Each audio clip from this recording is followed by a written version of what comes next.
Kommunal xərclərini özü ödəyən bir qadın başqa bir masalara məz olmuş bir insanın "Salam, necəsən? Tanış ola bilərik, balam" sözünə heç bir zaman cavab verməz. Yəni bunu gözləməyin.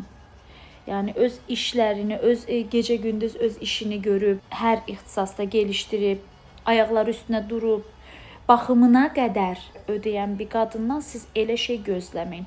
Təbii ki, onların standartları yüksəkdir. Nə gözləyirsiniz? Qadın gecə-gündüz işləyəcək, sən evdə oturacaqsan çayxanada falan. Onun bunun qeybətini eləyəcəksən, heç bildin bilmədin. Onun bunun qızının, oğlunun arxasıca baxacaqsan, söz atacaqsan. Qadın isə səni görəcək, bəyənəcək. Xeyr, onlar diqqət tələb edir. O içində hər kəsə anlatamadığı, o bir filmdə görmüşdüm. Deyir ki, oğlan, anlatsaydın anlardım. Qız da ona deyir ki, anlatsaydım hər kəs anlardı. Bu söz çox xoşuma gəlmişdi. Anlatsaydım dərdimi, hər kəs anlardı. Əsas sizin ruh əkizinizin sizin anlatamadığınızı hiss etməsi gərəkir. Bu önəmlidir. İndi deyəcəksiniz ki, Allah bilə öz həyatından deyir, cəmaatı. Öz həyatımı da daxil edirəm. Mən də o qadınlardan biriyəm ki, göz önündədir. Bunu danan bəlasını alacaqdır. Amma mən tək dünyada deyiləm axı. Bir tək mən səbətdən düşməmişəm ki, mənim kimi o qədər qadın var. O qədər əziyyət çəkən, əmək verən, o pərdə arxasında olan. İndi mən sosial mediadayım, görürsünüz. O qədər xanımlarımız vardır. Onların yerinə də danışıram. Gecə-gündüz əziyyət çəkəcək, üzr istəyirəm, rahat pul qazanmaq yerinə, ondan bundan göz qaş eləmək yerinə, yenə də günah qazanmayım, nəysə özləri bilərlər. O oyundan çıxmalarına rağmen əziyyətlə çəkən insanlara söz atmaları yerinə işləyirlər. Öz gəncliklərini, gözəlliklərini gələcəyinə yatırırlar. Yəni bu yüz məndə var, bugün tadını çıxarım deyil. Bu yüz bir gün solacaq, qırışacaq deyib buraya yatırım yapırlar ki, gözəllik yenə də qalacaq. Ruhu gözəl olan hər zaman gözəlliyini qoruyacaq, gəncliyini qoruyacaq. Bunu da bilirsiniz, mən həmişə şagirdlərimə demişəm. Təbii ki, özündən daha çox qazanan, daha çox oxumuş, daha çox bilikli olan, daha çox ağıllı olan biri həyatında olsun istər o qadın.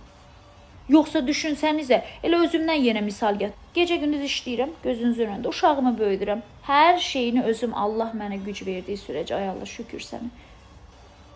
Gəncliyimdə ən gözəl illərimi tək başına gedib Türkiyədə rahat yaşamaq yerinə uşağımla, yanımda heç ailəm mənə vermirdi uşağımı.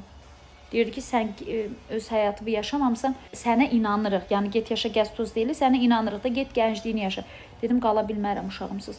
Uşağımla ən belə o gözəl, təravətli illərimi uşağımla keçirmişəm ki, daha da təravətli illərim qarşıda gəlir artıq. Bu qəribə bir hissdir. Allah elə verir ki, mən getdikcə gəncləşirəm.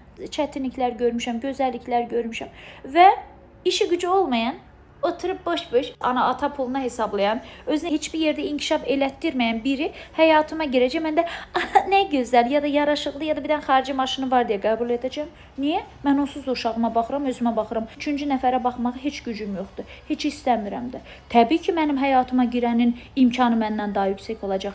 İmkanı villası falan deyil. Burası. Mən biləcəm ki, mən bir gün yorğun olduğumda o məni ayağa qaldıracaq. O məni belə vurub məni düşürməyəcək. Mən biləcəm ki, bir gün əlimizdən hər şey əgər bir gün çıxdığında o elə bir gücə sahib olacaq, yenidən qaldıracaq bizi. Yoxsa mən onsuz da sıfırdan özümü neçə dəfə qaldırmışam, qızımın həyatını dəyişmişəm. Bu belədir, canım gözüm. Standart baxır kimin düşüncəsində hansı standartdır. Standart yüksək olması. Bəli. Bütün əziyyəti çəkmiş qadınların standartı böyük olur. Onlar hər yoldan keçənə, hər özünü bir şey sanana elə ay aşiq oldum demirlər ki, aşiq olmaq onlar üçün daha çətindir. Həyatınızda varsa birisi, xoşbəxt olun. Bir-birinizin qədrini bilin. Yoxdursa da, içi boş birini həyatınıza almaqdansa, inanın tək qalmaq daha yaxşıdır. Ruh əkiziniz əvvəl-axır dönüb sizi tapacaqdır. Dünyada heç kimsə tək yaranmıyor. Sevin, sevilin. Mən də öpürəm.